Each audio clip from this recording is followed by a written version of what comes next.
இருந்தாலும் சரி, விவாகரத்து அப்படின்னு செல்வா போனார்னா அப்புறம் நடக்கிற பிரச்சனைக்கு நான் பொறுப்பு இல்லை. என் பொண்ணு வாழ்க்கை அழியறத பார்த்துட்டு நான் சும்மா இருக்க மாட்டேன் சம்பந்தி. என்னை வெத்து வேட்டு கையால் ஆகாதவன் நினச்சிக்காதீங்க. 2 பொண்ணை பெற்றதுனால இப்போ கொஞ்சம் அடங்கி இருக்கேன். காலேஜ் டேஸில் நான் ஸ்டூடெண்ட் லீடர். என்ன மாதிரி மோசமான இந்த உலகத்தில் இருந்ததில்லை. சும்மா இருங்க. எந்த நேரத்துல என்ன பேசணும்னு விவஸ்தை இல்ல. பேசாம இருக்கு. கொட்ட கொட்ட குனியறமேனு இவங்களும் ஓவரா பண்ணிட்டு இருக்காங்க. இவங்களுக்கு நம்ம யாருன்னு காட்டணும், அப்பதான் அடங்குவாங்க. சம்பந்தி, என்ன இப்படி குதர்க்கமா பேச ஆரம்பிச்சிட்டீங்க? போதுங்க. எங்க குடும்பத்துல சம்பந்தம் பண்ணி உங்களுக்கு எந்த நஷ்டமும் இல்லை. ஆனா உங்க குடும்பத்துல சம்பந்தம் பண்ணி எங்க 2 பொண்ணுடைய வாழ்க்கை போச்சுங்க. அதை தாங்க முடியாம நாங்களே தவிச்சிட்டு இருக்கோம். எங்க தலைக்கு மேல இடி மேல இடி விழுந்துட்டு இருக்கு. கடைசியா விவாகரத்துன்னு சொல்றீங்க. என்ன நினைச்சிட்டு இருக்கீங்க நீங்க? உங்க பையனுக்கு 4 அறை விட்டு கட்டின தாலியில் இருக்கிற மஞ்சள் கூட கரையில, புது தாலி மாத்தல, அதுக்குள்ள என்னடா விவாகரத்தான்னு கேட்க வேண்டியதானே? இங்க வந்து எங்கிட்ட பஞ்சாயத்துக்கு நிக்கிறீங்க. எங்க பையனை நாங்க அடிக்கல, உங்க பொண்ணை யார் அடிக்கிறது? என்னங்க சொல்றீங்க? என் பையன் கூட விவாகரத்து வாங்கலாமா வேண்டாமான்னு சந்தேகமா இருக்கான். உங்க பொண்ணுதான் வாங்கியே தீரணும்னு இந்த விஷயத்துல அடமா இருக்கா. நான் உங்க மேல கோவப்பட்டோ இல்ல நீங்க என் மேல கோவப்பட்டோ என்ன சம்பந்தி பிரயோஜனம்? ஏதோ காலேஜில் பெரிய ஆளு, என்னை பற்றி தெரியாது அப்படி இப்படிங்கிறீங்க. அப்புறம் நான் என்னை பற்றி சொல்ல ஆரம்பிச்சா நீங்கள் ஷாக் ஆகிடுவீங்க. எல்லா மனுஷனுக்குள்ளேயும் ஒரு மிருகம் இருக்குது. வாலிபத்தில் அது கட்டுக்கடங்காமல் வெளியே தெரியுது. கல்யாணத்துக்கு அப்புறம் பொறுப்புகள்னு ஆனதுக்கப்புறம் கொஞ்சம் கொஞ்சமாக அந்த மிருகத்தை அடக்கி வெளியே விடாமல் உள்ளேயே கட்டி வச்சு கடைசி வரைக்கும் பட்னி போட்டு சாகடிக்கிறவன் தான் மனுஷன். அதனால் தயவு செஞ்சு வார்த்தைகளால் நம்மளை நாமே காயப்படுத்திக்க வேணாம். இங்கே நீங்கள் பெரியவனா நான் பெரியவனாங்கிற போட்டி நமக்குள்ளே கிடையாது. சந்தர்ப்ப சூழ்நிலைங்கிற சகதியில் எல்லாருமே சரமாரியாக சிக்கிக்கிட்டு இருக்கோம். ஒருத்தருக்கு ஒருத்தர் கை கொடுத்து நம்மளை நாமே வெளியில் இழுத்துக்கணும். சாரி சம்பந்தி, நீங்க டைவர்ஸ் அது இதுன்னு சொன்னதுனால நான் டென்ஷன் ஆயிட்டேன். இப்போ பிரச்சனை என் பையன் கூட இல்லை சம்பந்தி. ஒரு தடவை எகிரினாலும் இன்னொரு தடவை அவனை கட்டி இழுத்துடலாம். ஒரு தாய் அழுதா மனசு கரையாத பிள்ளை உலகத்தில் எங்கே இருக்கு? அதுவும் செல்வா அம்மா பிள்ளை. அவனுக்கு எங்கள் மேலே கோவமே தவிர வஞ்சனையோ பழுதிக்கிற உணர்ச்சியோ எதுவுமே இல்லை. அதனால தான் அவன் தண்ணி அடித்து தனக்குத்தானே தண்டனை கொடுத்துக்கிறான். மற்ற பிள்ளைகளாக இருந்திருந்தா இந்நேரம் அருவா எடுத்திருக்கும், இல்லை வீட்டை விட்டு ஓடி போயிருக்கும். பிரச்சனையே தீபா தாங்க. அவகிட்ட 2 நிமிஷம் 2 வார்த்தை என்னால பேச முடியல. ஒரு பார்வை பார்த்தே என்னை அலட்சியப்படுத்திட்டு போயிடுறா. இதுல வேற அவர் ஹவுஸ் ஓனர்ன்றா, என்ன ஹவுஸ் ஓனர் ஒய்ஃப்ன்றா. அவ பாக்குற பார்வையிலேயே எங்களை பழிவாங்க துடிக்கிறான்னு தெரியுது. நாங்கள் பேசி பார்த்த வரைக்கும் தீபா தான் இந்த விஷயத்தில் ரொம்ப பிடிவாதமாக இருக்கா. தீபா மனசு வச்சாதான் இந்த விவாகரத்தை தடுத்து நிறுத்த முடியும். ஆனா அவகிட்ட பேசுற தைரியம் எங்களுக்கு இல்லை. அதனாலதான் இங்க வந்தோம். நீங்கள் வந்து உங்கள் பொண்ணுகிட்ட கொஞ்சம் பேசி பாருங்க. உங்களுக்கு தான் அவளோட குணம், கேரக்டர், அவளை எப்படி சமாளிக்கணுங்கிறதுலாம் தெரியும். உங்கள் பேச்சையாவது அவள் கேட்குறாளான்னு பார்ப்போம். என்னங்க பாக்குறீங்க? அதான் சொல்லிட்டாங்கல்ல, முதல்ல கிளம்புங்க, போய் அவளை சமாதானப்படுத்துவோம். சரிங்க சம்பந்தி, வாங்க போலாம். வாங்க மாமா.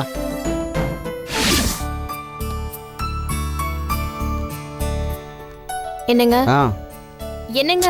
ஏய், நானே அர்ஜென்ட்டாக கிளம்பிட்டு இருக்கேன். சும்மா என்னங்க நொன்னங்கன்னுட்டு சொல்ல வேண்டியது சட்டுப்பட்டுன்னு சொல்லித்தல. ஏன் இப்படி சிடுசிடுன்னு விழுறீங்க? நான் இப்பெல்லாம் அதிகமாக பேசாமல் இருக்கிறதுக்கு ட்ரைனிங் எடுத்துட்டு இருக்கேன் தெரியுமா? அதுக்கு ட்ரைனிங் எடுக்க தேவையில்லை, பேசாமல் இருந்தாலே போதும். அப்புறம் இன்னொரு விஷயம், உன் பிரச்சனை அதிகமாக பேசுறதில்ல, அனாயசமாக பேசுறது தான். நான் சொல்ல வந்த விஷயத்த கேளுங்க. ஏய், அதான் சொல்லுன்னு சொல்லிட்டேன்ல, என்ன? நான் நேற்று உங்ககிட்ட வேலை கிடைச்சிருச்சுன்னு சொன்னேன்ல, அதுக்கு அவங்க எவ்வளோ சம்பளம் சொன்னாங்கன்னு தெரியுமா? அட, இது நல்ல விஷயமா இருக்க. சொல்லு சொல்லு சொல்லு.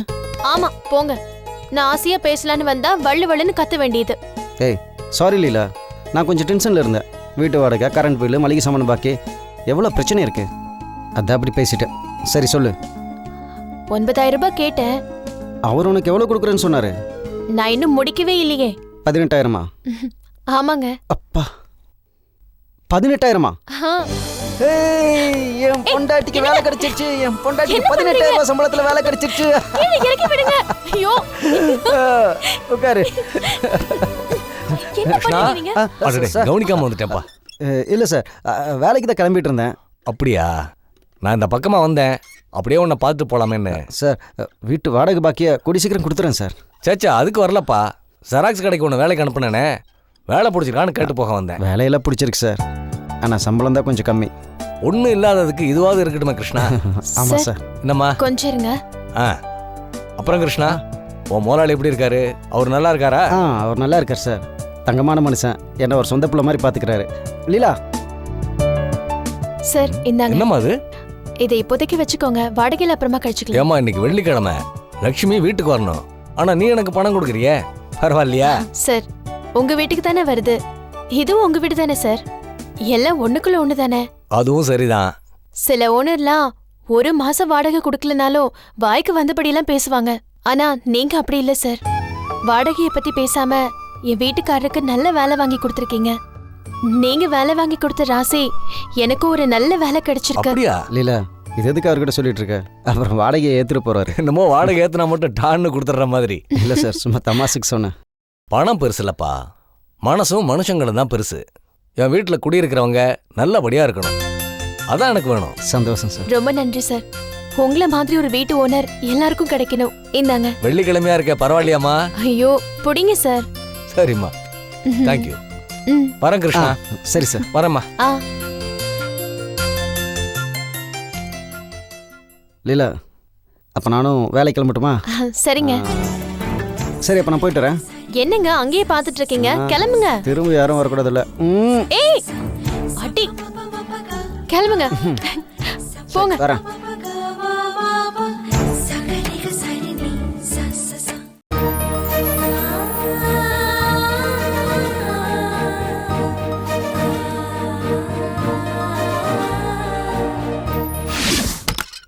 வாங்க வாங்க சம்பந்தி, உள்ள வாங்க. நீங்க போங்க. இல்ல, அன்னைக்கு நாங்க வந்தப்பவே வரவேற்பு சரியில்லை, ரொம்ப மரியாதை கொடுத்தா. இன்னைக்கு என்ன மரியாதை கொடுக்க போறாளோ? நிச்சயமா மரியாதை கொடுக்க மாட்டா, உங்களை கௌரவமாவும் நடத்த மாட்டா. அந்த நம்பிக்கையோட நீங்க இந்த வீட்டுக்கு தைரியமா எப்ப வேணாலும் வரலாம்.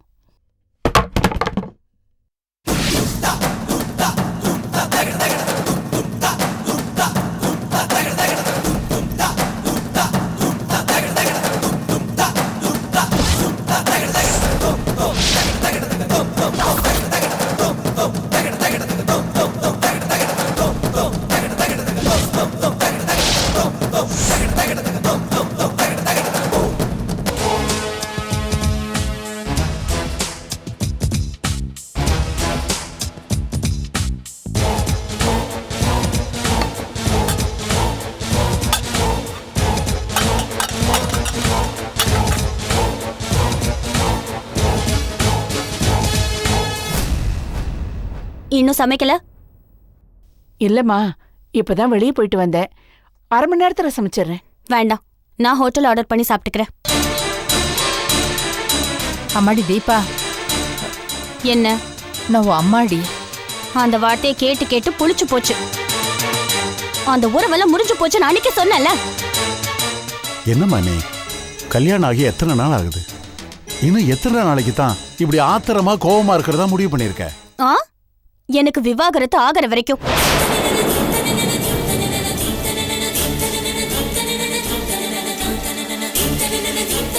என்னடி பெரிய பெரிய வார்த்தைலாம் பேசிட்டு இருக்க?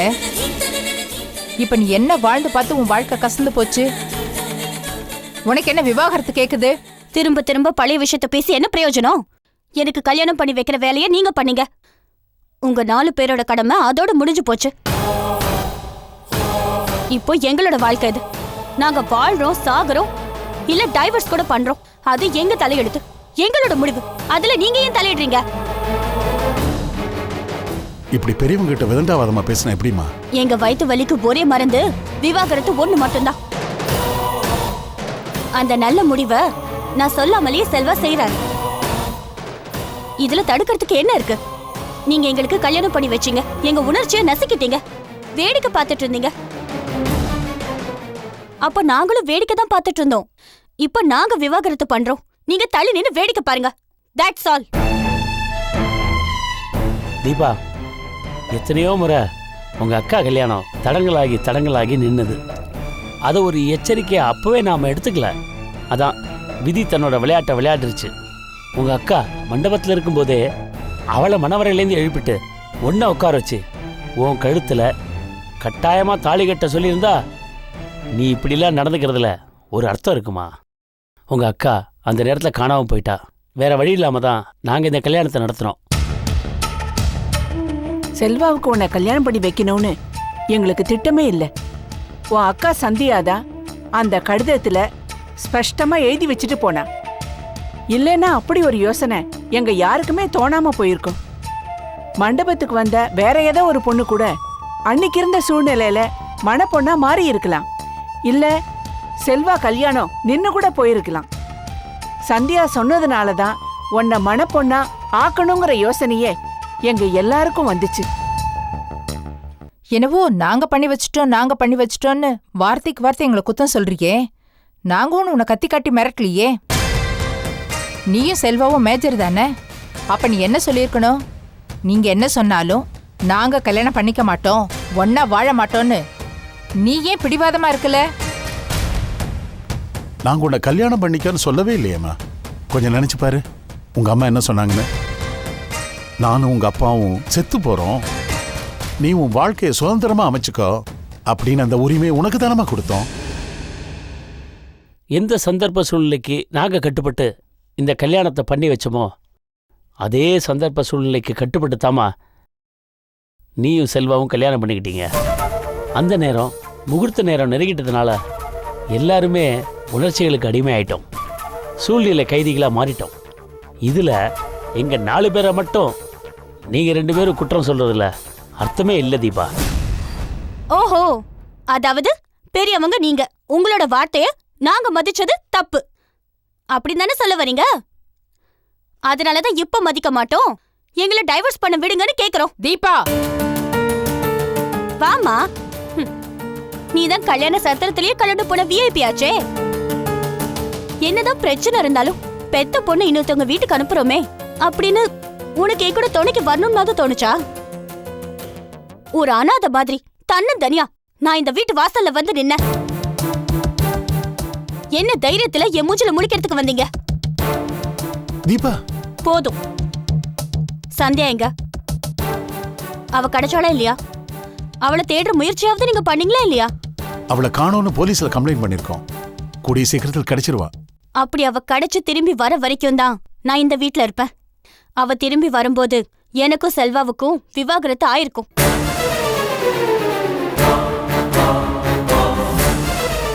அதுக்கப்புறம் நீங்க செல்வாவுக்கும் சந்தியாவுக்கும் கல்யாணம் பண்ணி வைங்க.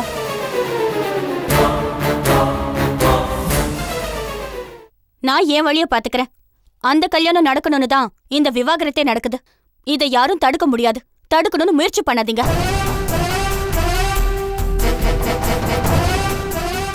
ஏற்கனவே ஒரு பாவத்தை பண்ணிட்டீங்க, அதுக்கு பிராயச்சித்தமா தான் இந்த விவாகரத்து நடக்குது.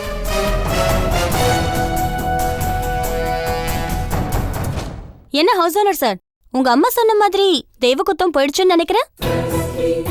கல்யாண தோஷம் கழியணும்னா மாப்பிள்ள முதல்ல பொண்ணு கழுத்துல தாலி கட்டுறதுக்கு முன்னாடி ஒரு கழுத கழுத்துலயோ இல்ல ஒரு ஆட்டுக்குட்டி கழுத்துலயோ தாலிய கட்டிட்டு அடுத்து பொண்ணு கழுத்துல தாலி கட்ட சொல்லுவாங்க.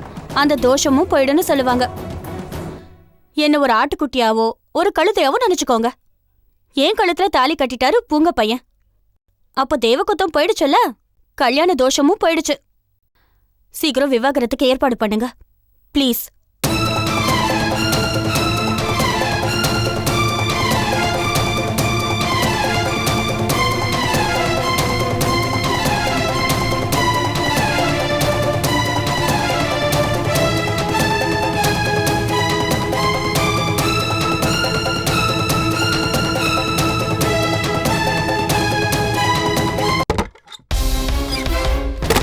டேய் இப்போ எதுக்கு அவசரமா கதவு சார்? போலீஸ் நான் எல்லா இடத்துலையும் துரத்துறான். வசமா மாட்டி போட என்னாரம் அவங்க கிட்ட இருந்து தப்பிச்சு ஓடிட்டேன் நான். நீ எதுக்குடா வெளில போன? டீ குடிக்க போனேன்டா. அங்க வந்த போலீஸ் கல்யாண மண்டபத்துல நான் இருந்த போட்டோ வச்சு தேடிட்டு இருக்கேன்டா. போச்சுடா போச்சு. இன்னும் எல்லா ஸ்டேஷன் அலர்ட் இருப்பானுங்க. இங்க பாரு, இனிமேல் நீ ஒரு நிமிஷம் இங்க இருந்தா கூட ஆபத்து. உடனே ஊரை விட்டு கிளம்பு. எங்கேயாவது பீகார் ஒரு போய் செட்டில் ஆயிடு. புரியுதா? இதை வச்சுக்கோ, கிளம்பு.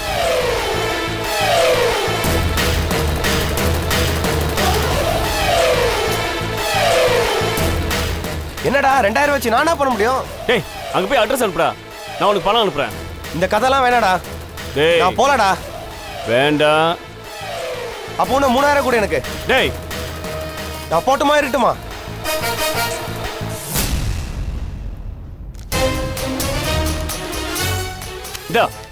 வச்சுக்கோ. இன்னும் 2 மாசத்துக்கு உன்னை இந்த பக்கமே பார்க்க கூடாது. பார்த்தே மௌனம், நானே வெட்டி போட்டுருவேன். சரிப்பா, நான் கிளம்புறேன். ஐயா வா பானு. என்ன அடம் பிடிக்காம இருக்கிறாளா? எங்க ஒரே கேள்வி மேல கேள்வி கேட்டு யார் கடத்தினாங்க ஏன் கடத்தினாங்கன்னு கேட்டு டார்ச்சர் பண்றா. அவளை யார் கடத்தினா எது கடத்தினான்னு தெரியாம இருக்கிறதே அவளுக்கு ஒரு சித்திரவதை தான். அதை அவ அனுபவிக்கட்டும். நீ கிளம்பு. சரிங்க ஐயா.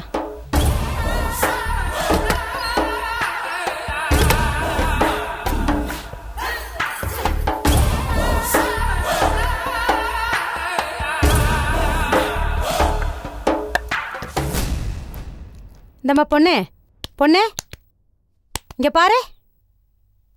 ஐயோ ஐயா, அந்த பொண்ணு மயக்கம் போட்டு விழுந்துச்சுங்கய்யா. எவ்வளவு தட்டி பார்த்தையா, அந்த பொண்ணு எந்திரிக்கவே இல்லை. எனக்கு ரொம்ப பயமா இருக்குங்க ஐயா. சரி வா பார்க்கலாம். சந்தியா சந்தியா சந்தியா தண்ணிடு.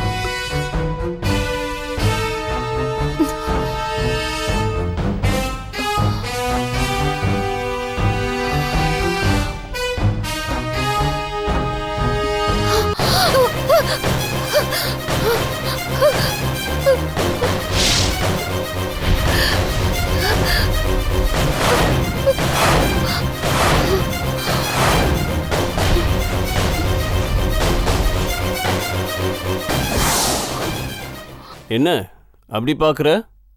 செழியன். ஆமா, செழியனே தான். உன்னை யார் கடத்தி வச்சிருக்காங்க, எதுக்காக அடைச்சி வச்சிருக்காங்கன்னு கேள்வி மேல கேள்வியா கேட்டியாமே. இப்போ என்ன பார்த்ததும் உனக்கு எல்லாமே புரிஞ்சிருக்குமே. நீ என்ன தப்பு பண்ண, உன்னை ஏன் கடத்திருக்கேன்னு ஞாபகம் வருதா இல்லையா?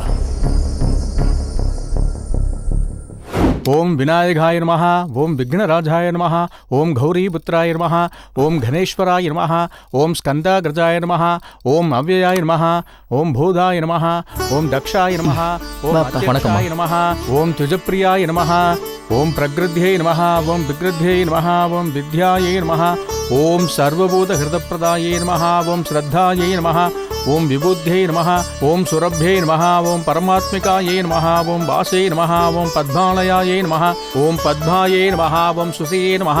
नानावद परिमलपत्रपुष्पान् समर्पयामि. ओम महालक्ष्मी स विद्महे विष्णुपत्नी स धीमहि तन्नो लक्ष्मीः प्रचोदयात्.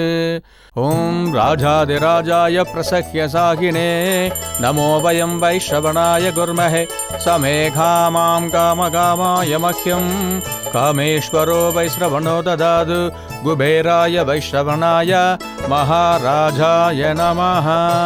शीर्वशस्व मायुष्ये मारोग्य माविदा सोवमानं महीयते धान्यं धनं वसुं भगपुत्रलाभं सदसंवत्सरं दीर्घमायुः.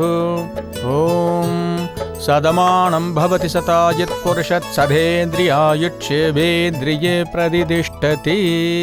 सर्वाभिष्टसिद्धिरस्तु सकल ऐश्वर्याभिवृद्धिरस्तु मनोरञ्जिता बलसिद्धिरस्तु. 2008ஆம் ஆண்டு புது வருடத்தின் முதல் நாளிலே தொடங்கப்படும் வின் கிரானைட் கம்பெனி விண்ணலாவிய பேரும் புகழும் பெற இறைவன் அருள் பாலிப்பாராக. வெங்கடேஷ் சார், இந்தாங்கோ. நீங்க செழியன் கிட்ட கொடுத்துருங்க. இல்ல, நீங்க தானே இந்த வின் கிரானைட்டோட ஒரிஜினல் முதலாளி. சாமி, நானும் செழியனும் வச்சிருக்கிற ஃப்ரெண்ட்ஷிப்பை பிரித்து பார்க்காதீங்க. இவன் எனக்கு திக்கஸ்ட் ஃப்ரெண்டு. நான் வேணா பணம் போடுற முதலாளியாக இருக்கலாம், என்கிட்ட கோடிக்கணக்காக சொத்தும் இருக்கலாம். இந்த கம்பெனியில் நான் போடுற 10 கோடி ஒரு பெரிய விஷயமே இல்லை. நான் இந்த கம்பெனி ஆரம்பிக்கிறதுக்கு காரணமே என் ஃப்ரெண்டு செழியன் தான். இவன் ஒரு பெரிய தொழிலதிபரா நல்ல நிலைமைக்கு வரணும்னு தான் ஆரம்பிக்கிறேன். இவன் தானே பார்ட்னரு, இவன்கிட்டே கொடுங்க. சர்வ மங்கள பிராப்தி ரஸ்து. இந்த அம்மாகிட்டே கொடுத்துருங்க. வாங்கிக்கோ. சரியா தட்சணை கொடுப்பா இருக்கு. டேய் இருடா.